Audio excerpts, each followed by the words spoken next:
Olá pessoal, tudo bom com vocês?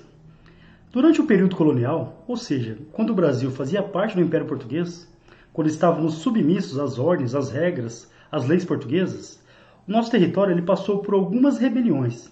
Essas rebeliões elas ficaram conhecidas como rebeliões nativistas. Elas aconteceram principalmente entre o final do século XVII e a primeira metade do século XVIII. Elas foram motivadas principalmente devido à insatisfação com a forma que o governo português administrava a colônia. Exigiam mais direitos, exigiam melhores condições. Algumas delas, por exemplo, a Guerra dos Emboabas, a Guerra dos Mascates e o nosso tema de hoje, que é a chamada Revolta de Beckman. Vamos lá, pessoal? Hoje é dia de rebeliões nativistas, Revolta de Beckman.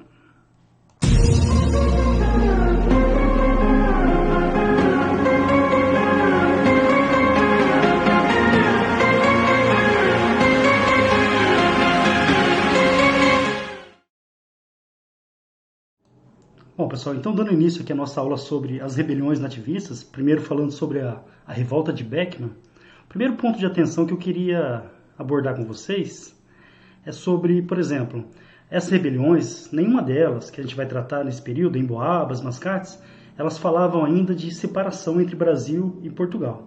Então, separação entre colônia e metrópole. Essas rebeliões, elas buscavam o quê? Melhores condições, mais direitos. Tá? Estavam insatisfeitas com a administração portuguesa em relação à colônia. Tá? E a gente vai entender bem os motivos. Bom, primeira coisa, a revolta de Beckman ela acontece no Maranhão. Aí dá uma olhadinha no mapa, acompanha a setinha. Ali está apontando para o estado do Maranhão. O Maranhão ele fica em uma zona de transição. Então você tem a zona de transição entre o semiárido, o sertão nordestino, e a floresta equatorial, a floresta amazônica.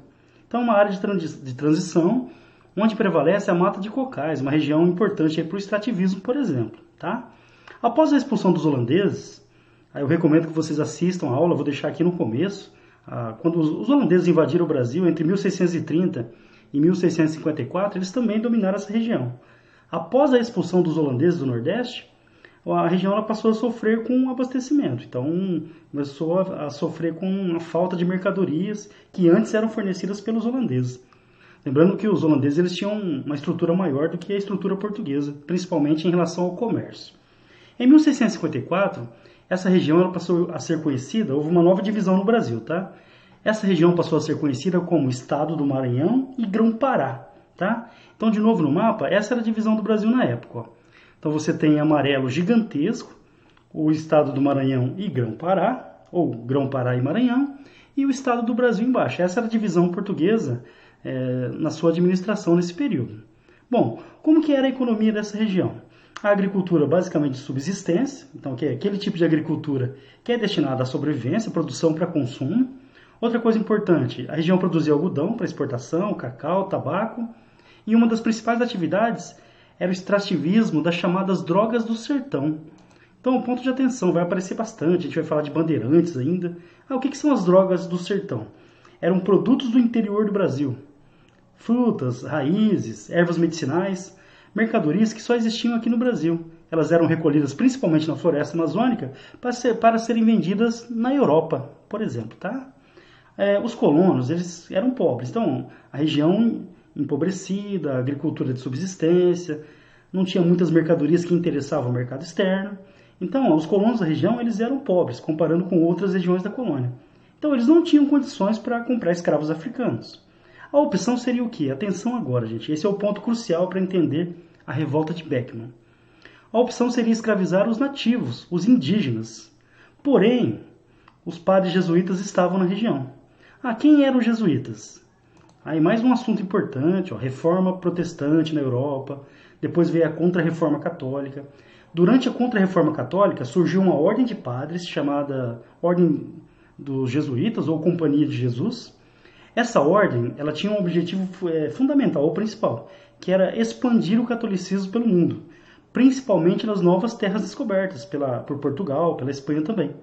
Então eram padres que vinham da Europa para o Brasil, por exemplo, e aqui eles atuaram bastante, para evangelizar os índios, para catequizar os índios. Professor, mas qual que é o conflito? Os jesuítas eles não permitiam que os colonos escravizassem os indígenas.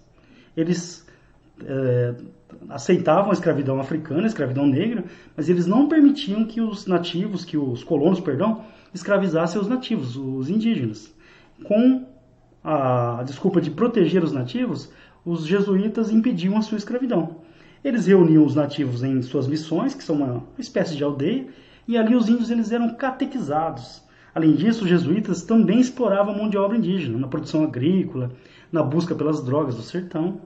Então aqui a gente já tem o primeiro conflito. Os colonos da região, eles não têm muito dinheiro para comprar escravos, e a opção da escravidão indígena não era possível porque os padres jesuítas não permitiam. E a partir de 1680, por exemplo, Portugal proibiu a escravidão indígena e cedeu o controle dos nativos para os padres jesuítas. Bom, para tentar resolver, em 1682, atenção, o governo português vai criar a Companhia de Comércio do Maranhão. Olha só, política mercantilista, a colônia só pode fazer comércio com a sua metrópole. Então isso era muito comum na época. O governo português ele criou uma companhia de comércio, uma empresa. Essa empresa ela recebeu o direito, o monopólio de fazer comércio com o Maranhão, ou com o Grão-Pará, estado do Maranhão. Naquela região, somente essa empresa, a Companhia de Comércio do estado do Maranhão, poderia fazer comércio com os colonos na região. Isso, né, pessoal? Se você pensar, não é bom. Eu tenho só uma empresa que faz comércio comigo, só uma empresa que atua naquele setor. Normalmente, quem controla o mercado sozinho determina o preço do que compra e do que vende. Então, para tentar amenizar a situação, o governo português criou a Companhia de Comércio do estado do Maranhão, que recebeu o monopólio, também conhecido como estanco. Só essa empresa vai poder fazer comércio com o estado do Maranhão e Grão-Pará. Certo, pessoal? Então, aqui a gente tem o contexto.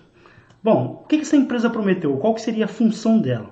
Ela deveria fornecer, no mínimo, 500 escravos por ano. Então, ela deveria fornecer 500 escravos por ano. O contrato dessa empresa era de 20 anos. Então, ela forneceria um total de 10 mil escravos. Esses escravos eles seriam vendidos a prazo, ou seja, tipo um boleto aí das Casas Bahia. Olha isso, né, pessoal? Os escravos eles seriam vendidos a prazo e por preço tabelado. Então, pelas regras, a Companhia de Estado do Maranhão, ela não poderia abusar do preço dos escravos, vendendo tabelado e também a prazo, ok? Aí o detalhe que está em verdinho ali, ó. Essa empresa nunca conseguiu fornecer essa quantidade de escravos. Então, ela já não está cumprindo a parte da promessa. Outra coisa, monopólio, palavrinha para guardar. Lembra, essa empresa recebeu o monopólio, só ela poderia fazer comércio com o Grão-Pará e o Estado do Maranhão, essa província aí naquela divisão do Brasil.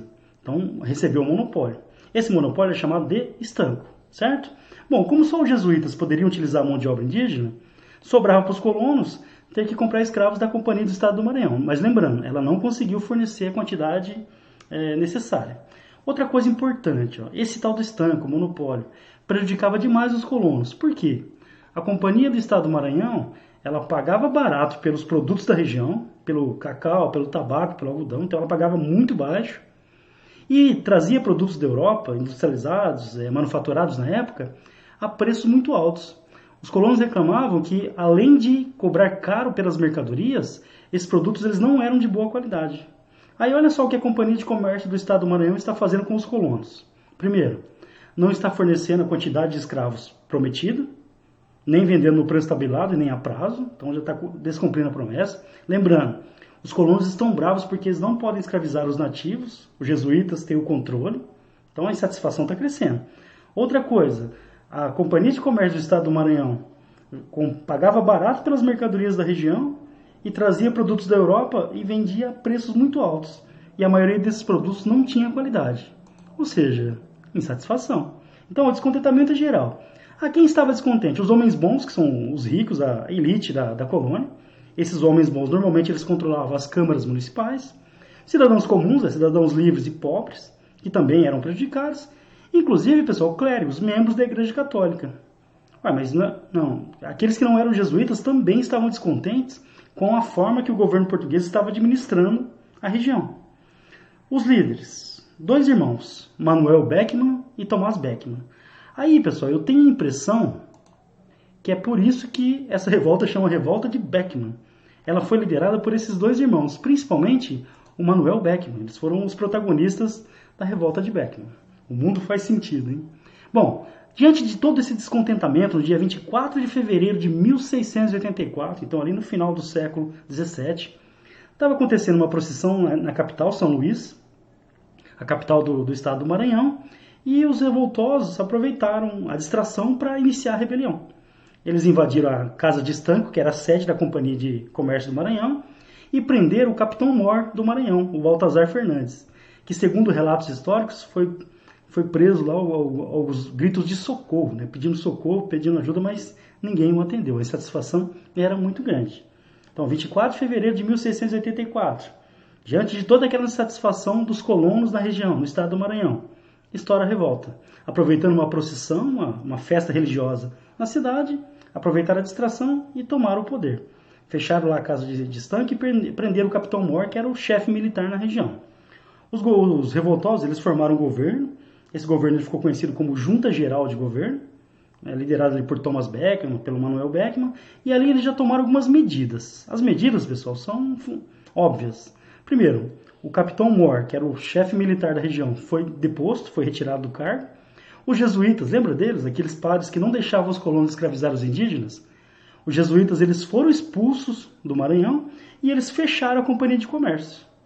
Aí, pessoal, para tentar negociar com Portugal, lembrando, eles não tinham objetivos separatistas. Não havia a ideia de separar Portugal e a região, Portugal e Brasil. Não é um movimento separatista. O que eles fizeram? Eles mandaram o Thomas Beckman, um dos irmãos, para dar explicações ao rei de Portugal. Então ele foi enviado para Portugal para dar explicações. Chegando lá, quem governava Portugal na época era o Dom Pedro II. Atenção, hein? Ó, Dom Pedro II de Portugal. A gente teve o Dom Pedro II aqui, tá? Não é a mesma pessoa. Então, ó, lá no final do século XVII, quem governava Portugal era Dom Pedro II, de Portugal. A gente teve aqui o Dom Pedro I, que quando ele retornou para Portugal, ele foi coroado como Dom Pedro IV. E aqui no Brasil a gente teve o Dom Pedro II, mais imperador do Brasil. Mas para facilitar, Dom Pedro II de Portugal. Era ele o rei de Portugal durante a revolta de Beckman. Chegando lá, o Thomas Beckman ele foi recebido com honras, com pompas. Só que não. O rei de Portugal nem quis recebê-lo. Tá? Ele chegou em Portugal com as notícias e já foi preso. Foi preso e mandaram de volta para o Brasil para que ele fosse julgado aqui. Então chegou lá, achou que ia ser recebido pelo rei de Portugal? Não foi. Tá? Foi preso e foi mandado de volta para o Brasil para ser julgado por aqui.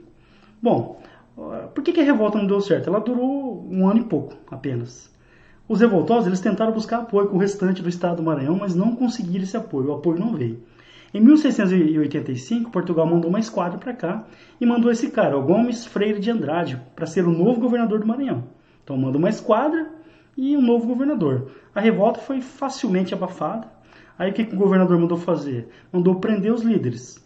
O Manuel Beckman e o Jorge de Sampaio de Carvalho, dois importantes, eles foram condenados à morte, foram enforcados. Os outros, inclusive o Thomas Beckman, foram presos e depois degredados. Alguns foram chicoteados. Mas quem foi condenado à morte foi o Manuel Beckman e o Jorge Sampaio. Eles foram enforcados, o corpo foi esquartejado, a cabeça arrancada e os pedaços espalhados. Ok? Bom, os jesuítas, eles retornaram e assumiram novamente o controle dos nativos. Então receberam do governo português a autorização para novamente controlar o trato com os nativos. A Companhia de Comércio do Estado do Maranhão foi fechada. Então esse objetivo os revoltosos conseguiram. Eles fecharam a Companhia de Comércio no Estado do Maranhão, que realmente estava explorando demais os colonos. Em 1688, o governo português ele vai assumir a questão da escravidão indígena. Então vai tirar da mão dos jesuítas e vai criar alguns critérios para permitir a escravidão indígena. Por exemplo, permitindo a guerra justa. O que era a guerra justa? Se os índios fossem agressivos, se eles atacassem os portugueses, eles poderiam ser escravizados. Guerra justa. Ok, pessoal? Então, essa é a história da Revolta de Beckman, um movimento nativista, onde os colonos estavam insatisfeitos com a administração portuguesa, principalmente em relação à escravidão indígena e à exploração da Companhia de Comércio do Estado do Maranhão. Conseguiram alguns objetivos, por exemplo, a extinção da Companhia de Comércio e, mais tarde, a autorização em parte da escravidão indígena. Mas esses movimentos eles são importantes por quê? Porque eles mostram a insatisfação em relação ao governo português. Outros movimentos acontecerão em Minas, também no Nordeste, mas isso a gente conta em uma outra aula. Tudo bem, pessoal? Então, espero que tenha ajudado. Se tiverem qualquer dúvida, já sabem. É só mandar aqui pelo Facebook, pelo Instagram, pelo Twitter ou mesmo aqui pelo YouTube. Ok? Tchauzinho. Vamos juntos construir a história.